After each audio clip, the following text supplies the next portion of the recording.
Welcome to the Bogosity podcast for the 22nd of August 2011, the podcast that taps you on your opposite shoulder and giggles.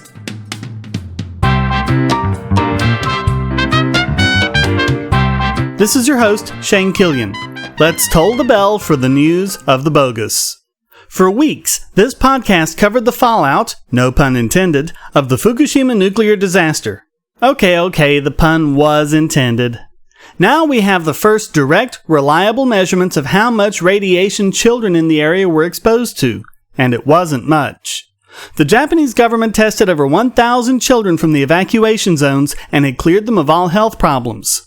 Now, after much demand from parents and radiation experts, the Japanese government has provided more details. According to the Wall Street Journal, of the 219,000 residents tested, none had showed levels of radiation high enough to be of concern. But children, who are smaller and still growing, are more prone to long-term damage from radiation.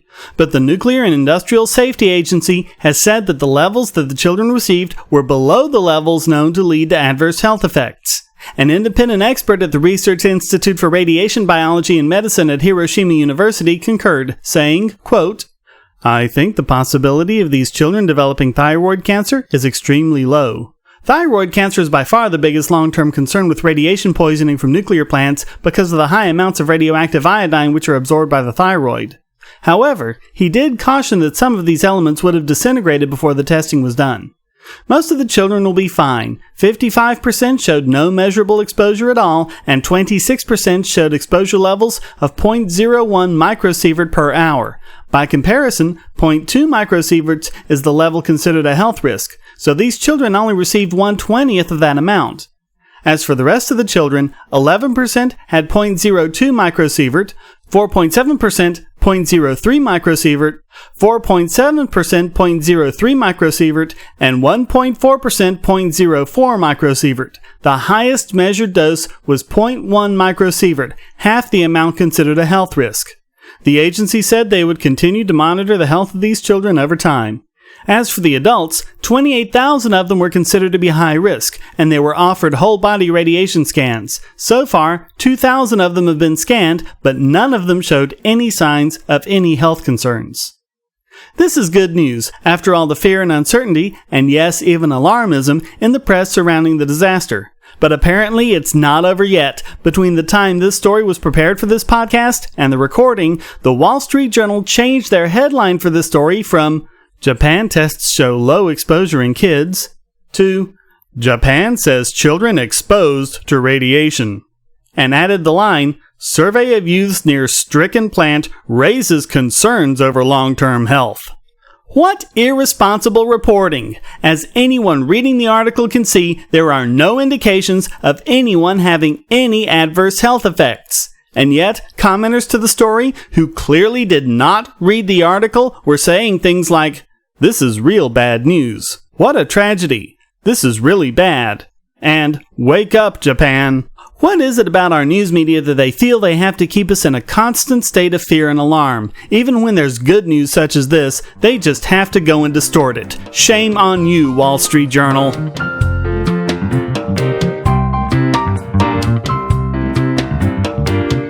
We hear from global warming deniers all the time about how climatologists should release to the public all of their data about global climate change, especially in the wake of the ClimateGate non-scandal.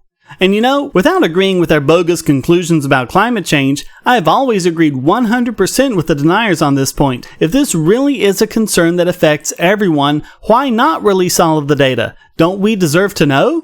Well, the University of East Anglia has done exactly that, made all of their climate data available for perusal by anyone, for free. These data include temperature records going back 150 years from over 5,000 weather stations around the world. According to the university's Pro-Vice Chancellor for Research, Trevor Davies, they did this, quote, "to dispel the myths that the data have been inappropriately manipulated and that we are being secretive. Some skeptics argue we must have something to hide, and we've released the data to pull the rug out from those who say there isn't evidence that the global temperature is increasing. This was done amid fears that other research stations will be reluctant to share data in the future with the university, especially data they consider to be private. As it is, the dataset does not include Poland, and although it does include Trinidad and Tobago, this was done against the wishes of that country and may affect how they share data in the future. This is the price of openly doing the science, but apparently the university felt that the risks were worth it to allow the climate change deniers to see for themselves what the data show.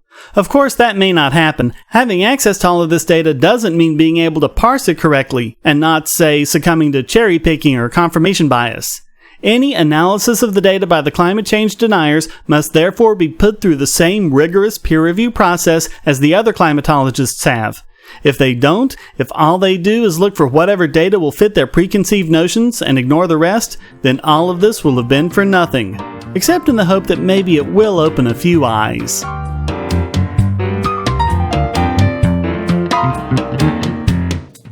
There has just been another court case coming down in favor of our precious liberties. Usually politicians claim sovereign immunity, saying they can't be sued, and the courts go along. Not this time.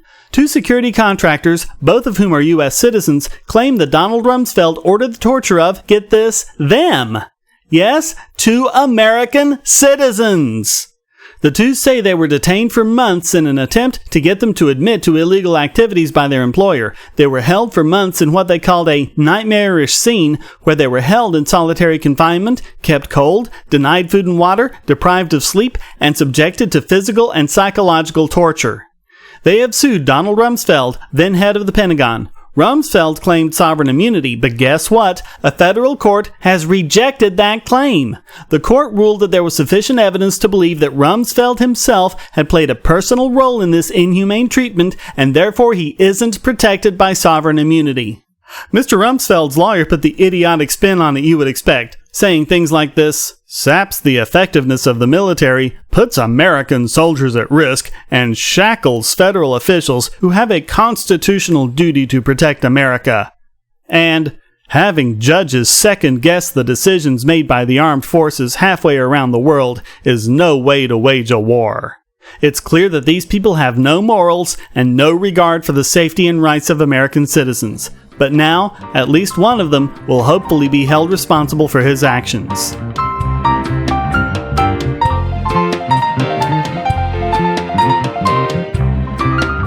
If you've ever run a blog, YouTube channel, or any other web page where members of the public can comment, and you've talked about skeptical or atheist issues, then no doubt the name David Mabus fills you with dread. He is a notorious internet troll who for years has been harassing skeptics with abusive messages.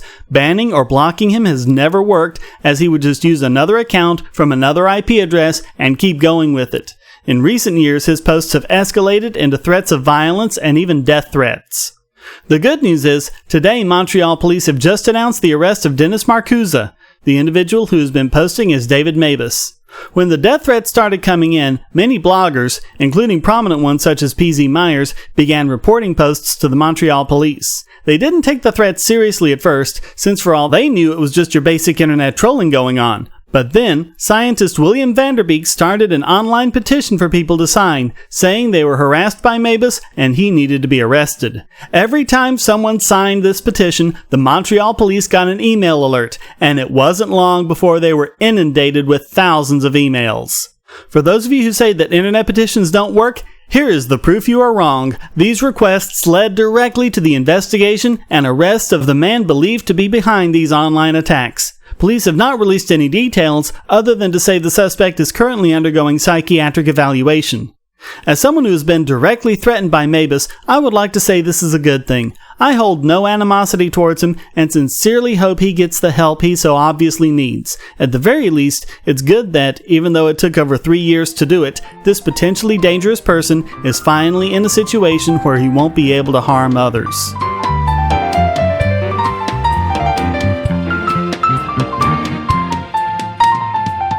And now it's time to revoke the reality license of this week's biggest Bogon Emitter. Ron Paul, for his third run for president, has decided to go all or nothing and not file to run for re-election to his congressional seat. He's off to a great start, dominating the straw polls, including the Ames, Iowa straw poll, where he came just 3% behind first-place winner Michelle Bachmann on her home turf. But you'd never know that from watching the election coverage. Politico.com ran the headline, Michelle Bachmann wins Ames straw poll. Tim Pawlenty gets third. NBC's Meet the Press likewise skipped Ron Paul in their reporting, as did CBS's Face the Nation, and even Fox News, who ran the recent debate between the candidates.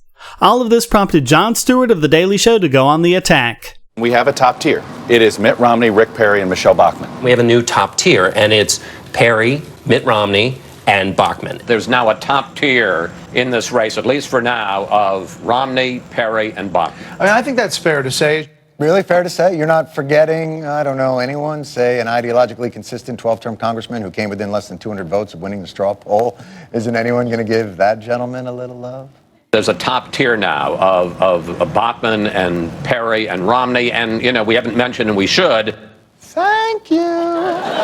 We haven't mentioned, and we should, Rick Santorum, who did really surprisingly well for the amount of money and resources he had. Rick Santorum? He didn't get half of what Ron Paul got. He lost to the guy who lost so bad he dropped out of the race. Let's not count out John Huntsman, though. What? John Huntsman? Huntsman got 69 votes. If all of John Huntsman's supporters met at the same Ames, Iowa Quiznos, the fire marshal would say, yeah, that's fine, no problem. This pretending Ron Paul doesn't exist for some reason has been going on for weeks. A new Gallup survey showing Rick Perry running second to Mitt Romney, knocking down Iowa favorite Michelle Bachmann to fourth. Behind who?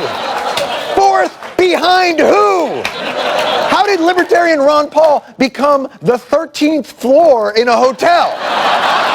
All that small government grassroots business, he planted that grass. These other folks, they're just moral majorities in a tri-cornered hat. He's the one guy in the field, agree with him or disagree with him, who doesn't go out of his way to regurgitate talking points or change what he believes to fit the audience he's in front of. And you're treating him like if this were Celebrity Apprentice, he'd be this guy. And even when the media does remember Ron Paul, it's only to reassure themselves how there's no need to remember Ron Paul. Right now, live, right next to the bus behind us, Ron Paul is speaking. But you know what? We're talking about Sarah Palin, we're talking about Rick Perry, the two people not in the race yet, Drew. And guess what, Paul? If you get video of Sarah Palin or get a soundbite from her, bring that back to us. You can hold the Ron Paul stuff.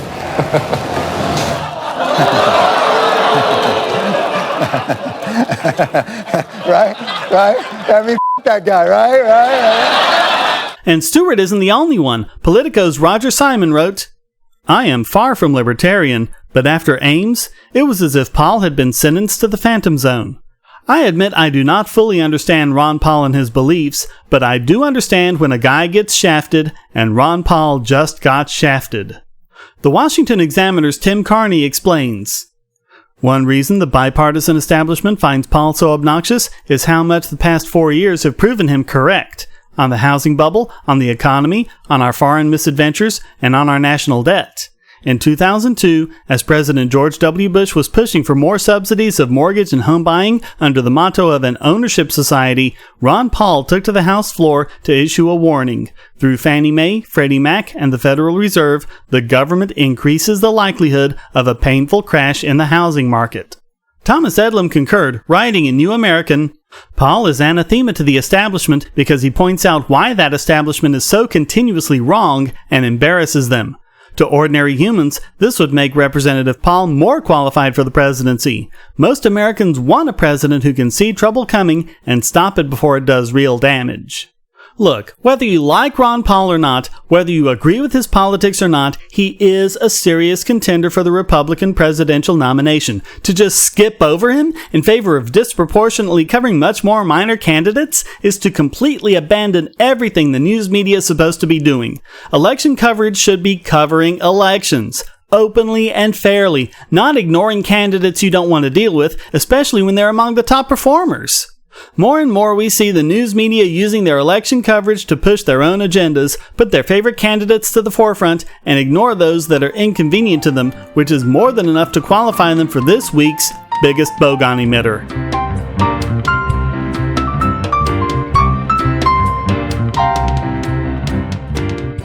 Now it's time to rub salt in the wounds of this week's Idiot Extraordinaire!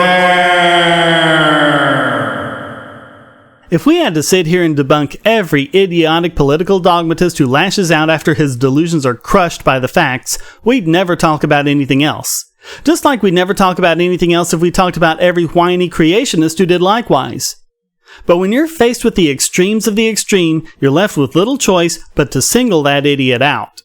Case in point, YouTube user FSA the First. He has made videos laughably attempting to rebut two stories covered on this podcast and showed himself to be worse than even most creationists in the process. First, let's look at a video he made attempting to deny the facts this podcast reported about his beloved NHS. Mr. Killian has specified in his podcast that a few years ago, the National Health Service, the government-run healthcare system in the UK, was officially limited in its permissible waiting times for medical procedures to 18 weeks. But he has been deliberately vague.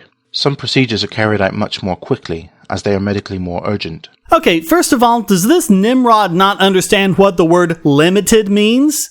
If I'm limited to $1,000 on my credit card, it doesn't mean I have to run up $1,000 or will run up $1,000. It just means I can't put any more than that on my credit card. This is not a good start. By claiming I'm being deliberately vague when I used a very specific word, he's being deliberately dishonest. But we're just getting started on this train wreck of a video. His sources, by the way, include a Pulse article which can no longer be found. An updated link is in the show notes. A simple Google search would have found the permanent link to the article. Already we're seeing the amazing lack of his research skills. And an article from the Guardian newspaper. Sorry, but the Guardian newspaper is not a reliable source of information, as newspapers have a tendency to cherry-pick data. No, liar. All the Guardian did was report on and post verbatim a letter from the FSSA complaining about these very problems. This wasn't something the newspaper just made up, and so this is nothing more than a blatant ad hominem attack, a total act of desperation. He even goes on to read vast sections of this article himself. Frankly, this is just lazy and pathetic. Oh, really? Actually quoting your sources is lazy and pathetic? I don't think anything more needs to be said here. This is direct from the NHS website under their waiting time section. You have the right to start your consultant-led treatment within a maximum of 18 weeks from referral, unless you choose to wait longer or it is clinically appropriate that you wait longer. Really? That's your smoking gun? A claim from the NHS website that isn't even saying that no one waits longer, just that they have the right to treatment during that time? This is sheer dogmatism, no more rational than saying that the universe was created in 6 days because the Bible says so. The fact is, many patients are waiting longer, and FSA the First does nothing to refute those statistics. We are well aware that the NHS has some issues, and has had over the course of the last 60 years. But it is not a broken system, and it's certainly not the kind of medieval barbaric system that Mr. Killian would have you believe it is. The article goes further. This includes treatments where a consultant retains... Hey wait, I thought you said that reading long sections of a source was lazy and pathetic. The setting of your consultant-led treatment, for example, whether hospital-based or in a community-based clinic, will not affect your right to treatment within 18 weeks. That is a maximum, not an average. For support, he puts up on the video and links on his video page an Excel spreadsheet. But apparently he didn't even look at his own source. The number of people in the 95th percentile of the 18-week wait is a minimum of 15%, upwards of 25 to 30%. Not only that, according to his own source, 9.2% of those patients wait longer than the 18 weeks. Here's a hint, FSA. Maximum means there are no values larger than that. This phantom 18-week maximum is a maximum only on paper and does not reflect the maximum in reality. And again, if he'd only Googled for the permanent link of the Pulse story, which was not up when I first posted the podcast, he would have seen this verified. Quote, more than 35,000 patients waited more than 18 weeks for treatment in March, breaking the NHS Constitution-enshrined right for 18-week waits for the second month running. The figures show that 10.4% of patients waited for more than 18 weeks from referral to treatment in March, up from 10.2% in February. FSA's data is from May, so maybe it went down since then, but it still shows that the long-term fluctuation of this figure is around the 10% mark. 1 out of 10 being higher than a value means that this value is not a maximum. Well, we're only 3 minutes into a 20-minute video, and there's still more of his bogus claims to look at, so obviously we don't have time for a full blow-by-blow, so let's just hit the highlights, the egregious parts that really show FSA for the ignorant blowhard he is. Sorry, Mr. Killian, but quoting someone from the Guardian newspaper who has written this doesn't tally with what is said in both the statistics from hospitals themselves or the NHS Constitution, where it clearly states that all patients with suspected cancer have the right to be seen within 2 weeks of a referral to begin treatment. The NHS Constitution is meaningless words on paper, which he keeps referring to like it's the Holy Bible. And notice how he's once again treating like this is some wonky know-nothing reporter writing for The Guardian, as opposed to The Guardian reporting verbatim the letter from a professional organization of physicians, surgeons, and other specialists trying to point out these problems with the NHS. If FSA is at all typical of the dogmatic fervor with which the British defend their holy saints in the government, they've got their work cut out for them. Later on in the video, when he quotes me reading this letter showing that even cancer patients are waiting longer, he puts these words on the screen. This is a direct quotation from the news article and does not take into account the nature or context of the original discussion in which this quote was lifted from. It is therefore safe to conclude that this is an example of quote mining. Oh, is it? Well, I got your context right here, pal. As anyone who followed the link to the letter can see, here is the entire passage. A growing number of patients are being forced to wait longer or denied effective treatment as trusts now have to seek approval for certain operations. Referral management and clinical review systems place unnecessary obstacles in the way of patients who need treatment to relieve pain, injury, or disability, or to seriously improve the quality of their lives, or even to potentially extend their lives and prevent further injury. Review of the lists reveals that there is little or no evidence to support the view that many of the procedures are of limited value to individual patients. For example, the lists include types of hip, spinal, ENT, dental, bariatric, and cancer surgery for which there is overwhelming evidence of benefit. The only justification for these lists can be that they are a means of reducing expenditure at a time when the NHS faces a financial crisis. The proper thing to do when accusing someone of quote mining is to provide the entire quote, such as when creationists claim that Darwin said the eye is so perfect it couldn't have evolved.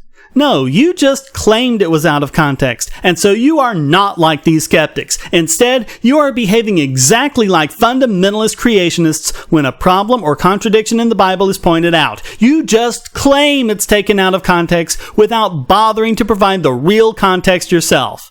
But as I just showed, the full context supports me 100%.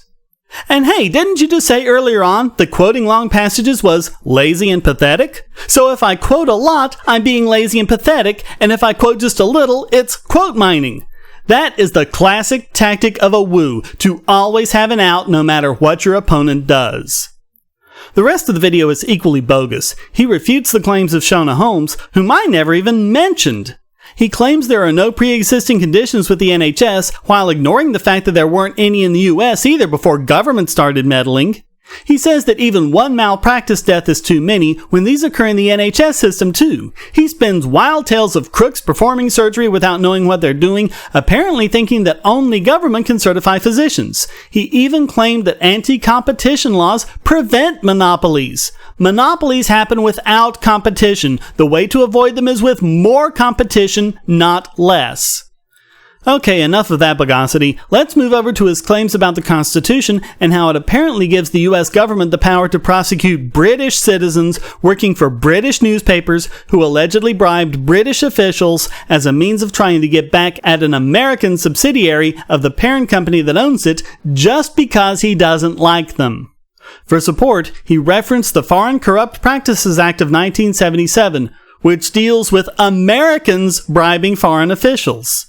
I tried to explain to him that the Constitution does not give the Congress the power to cross jurisdictional boundaries to prosecute non-Americans for this act, and he insisted that it was, citing the experts at usconstitution.net, which is really just an online forum. The thing is, you guessed it, they didn't confirm this at all. In fact, the very third post of the discussion he promised to link to but never did, Google really comes in handy for stuff like this, is from none other than the forum administrator, who says quite clearly, quote, Its prohibitions apply to U.S. persons and other entities over which the U.S. government possesses in personam jurisdiction.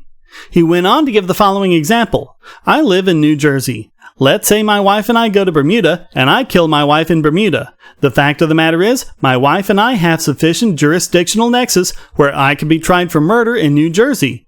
I'm not saying I can't be tried in Bermuda, I can be. And in a matter that is a lot less controversial, the reason they can prevent U.S. persons from bribing foreign officials is the very same rationale that they can prohibit you from selling uranium to Iran. See, every single time he talks about the U.S. prosecuting U.S. citizens, but in the case I was reporting on, we were talking about the U.S. prosecuting British citizens working for a British newspaper allegedly bribing British officials. He has posted no justification whatsoever for this breach of jurisdictional boundaries, all the while insisting that he has, even as he continues to strawman me, saying that I claim the whole of the FCPA is unconstitutional, when I was saying specifically that this particular action is unconstitutional and isn't covered by the FCPA. When some of us tried to get him to show that he knew what the law of nations was, since he was signing that clause in the Constitution for support, he evaded for a long time, and finally gave the incorrect answer of, quote, "It refers to common law among nations," and rejected my definition covering diplomatic agreements such as trade, rules of war, and extradition, saying I was confusing it with international law. Well, it turns out that what he pretended were his own words was really a quote mine from the Wikipedia page for Jus Gentium, which is a part of ancient Roman law.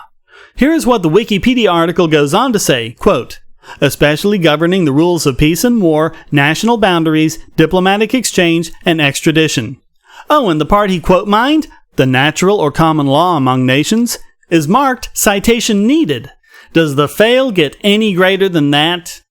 This just goes to show once again how statism can be a form of fundamentalist religion. Here we have someone quoting the NHS Constitution like it's the Bible and always reflects reality, engaging in quote mining while accusing others of doing the same, not even reading his own sources, just cherry-picking whatever he can from them to try and support his delusion, starting with the conclusion and mining whatever data he can to support it, and ignoring the rest, engaging in blatant fear-mongering and other arguments from adverse consequences, and putting the opposition into traps, like saying it's quote mining if they quote a little, and lazy and pathetic if they quote more.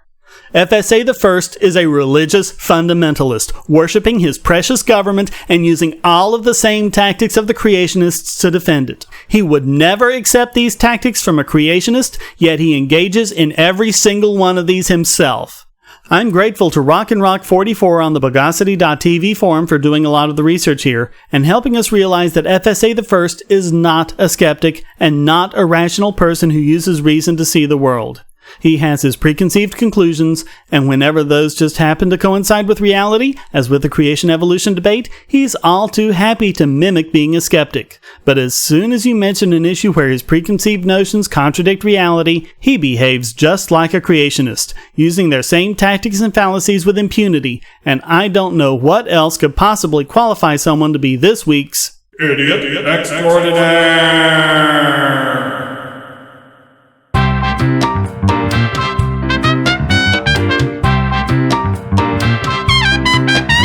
Well, that wraps up this seducible edition of the Bogosity podcast. Please visit the forums at Bogosity.tv where you can read the show notes and participate in discussions about these subjects and anything else you like. And if you'd like to participate in the Bogosity podcast, you can send a question, statement, news article, or rant to podcast@Bogosity.tv. If you put it in an MP3 file, it just might get played in the podcast. Thank you for listening. Until next time, here's a quote from Friedrich Schiller. Against stupidity, the very gods themselves contend in vain. Thanks to Michael Nelson for sending in this quote. The Bogosity podcast is licensed under a Creative Commons Attribution Non-Commercial No Derivatives 3.0 imported license.